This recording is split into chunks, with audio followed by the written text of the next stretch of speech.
was at a doctor's office, and I told her I was on this carnivore diet, and she said, well, we don't know if that's good. There's no long-term studies on that. And I thought to myself, well, there has been long-term experience with the standard American diet. The old pyramid. There's a lot of data on that. I mean, that's the way a majority of the people ate, and they're sick.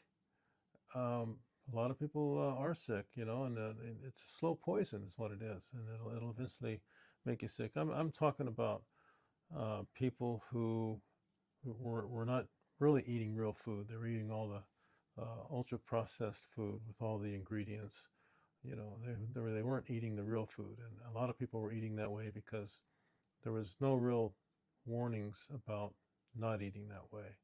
So the long-term study on the standard American diet has proven that at least you know that particular diet wasn't good either. So why not try this one? If it makes you feel good, if you're healthy, I'd rather there's no guarantees. I could die tomorrow. What I wouldn't like is getting sick to where I'm not hardly able to move. Many people with diabetes, have their limbs cut off, things like that.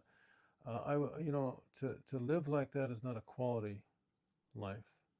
I'm not saying that, I'd rather shorten my life and no means, but I'm just saying that this way of eating is probably, it's got to be better than the standard American diet as it was before.